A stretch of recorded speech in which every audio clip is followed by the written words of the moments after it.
Saviez-vous que la crise cardiaque est liée à votre consommation d'eau? Ne faites plus jamais ceci.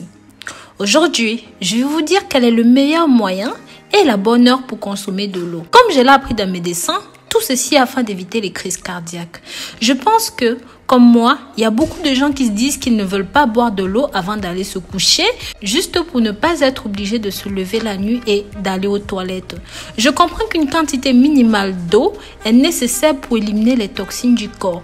Mais ce que je ne savais pas, c'est que boire de l'eau à une certaine heure maximise son efficacité dans le corps. En plus de cette information, ce médecin m'a expliqué quelle était la meilleure façon de boire de l'eau pour éviter divers problèmes de santé et je partage ceci avec vous dans cette nouvelle vidéo. Mais avant d'aller plus loin, si vous aimez les sujets de santé, bien-être et les remèdes naturels, pensez à vous abonner sur cette chaîne.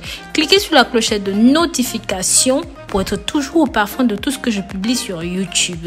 Et si vous avez déjà rejoint cette belle communauté, alors je vous remercie. N'hésitez pas à marquer votre nom, votre pays dans les commentaires, que je sache d'où vous me suivez. Cela m'émerveillera toujours. J'ai demandé à mon cardiologue pourquoi est-ce que les gens doivent tant uriner la nuit. Sa réponse était ceci. Quand vous êtes debout ou assis, la force de gravité retient l'eau dans les parties inférieures de votre corps. C'est la raison pour laquelle les jambes peuvent enfler.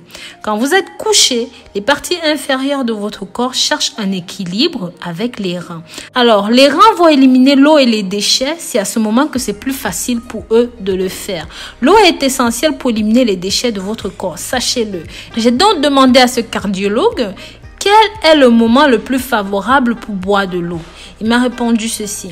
Boire de l'eau à des moments bien définis, ceci va maximiser l'efficacité de cette eau dans votre corps. 2 verres d'eau juste après le réveil active les organes internes. Un verre d'eau 30 minutes avant chaque repas améliore la digestion. Un verre d'eau avant de prendre votre bain ou même votre douche diminue votre pression artérielle. Un verre d'eau avant de vous coucher évite un accident vasculaire cérébral ou même un accident cardiaque, ce qui est notre sujet du jour. Donc, boire de l'eau avant de vous coucher évite d'avoir des crampes dans les jambes pendant la nuit parce que vous devez savoir que vos muscles des jambes attrapent des crampes lorsqu'ils sont à la recherche d'eau et même d'humidité. Si vous buvez un verre d'eau avant d'aller au lit, cela empêchera beaucoup de choses.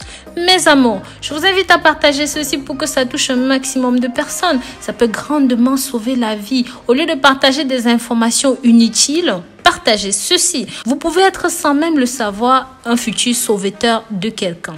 N'oubliez pas aussi que selon ce médecin, la majorité des crises cardiaques se passent le jour, habituellement entre 6 heures du matin et midi.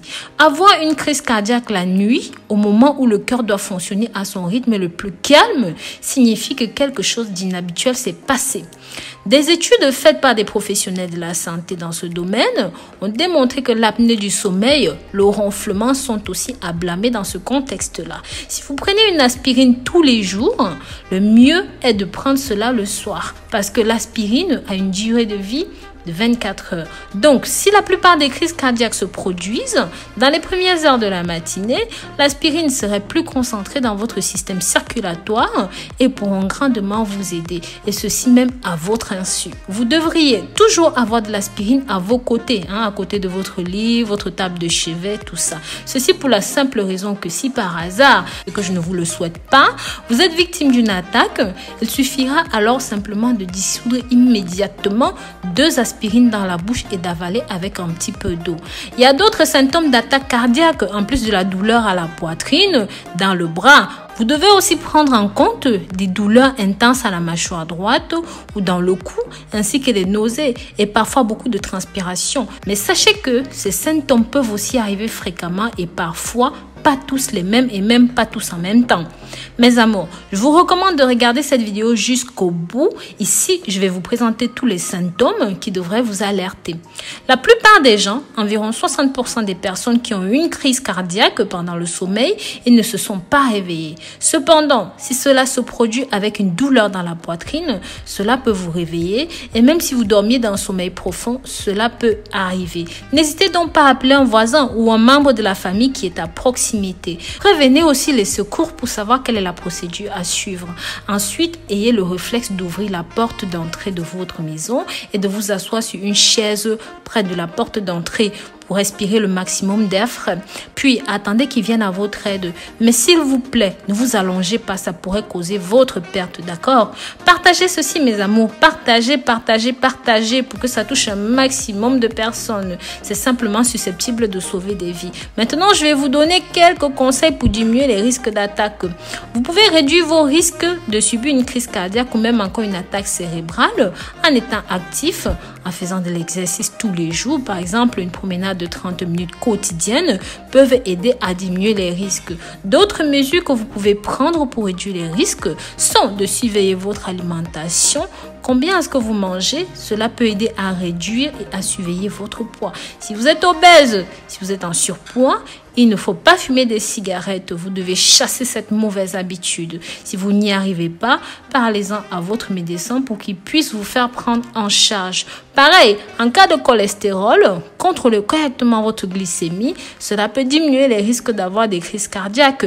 Sachez aussi que certains médicaments pour le diabète peuvent travailler mieux que d'autres pour réduire les risques de crise cardiaque. Et soyez très alerte aux médicaments que vous prenez. Donc voilà, j'espère ici que j'ai pu vous apporter quelque chose. Mes amours, n'hésitez pas dans les commentaires à partager vos expériences. S'il vous plaît, dites-moi d'où vous venez, votre nom, et n'hésitez pas à partager vos expériences de crise cardiaque avec nous. Prenez grand soin de vous d'ici là et sachez que je vous porte dans mon cœur. Bisous, bisous.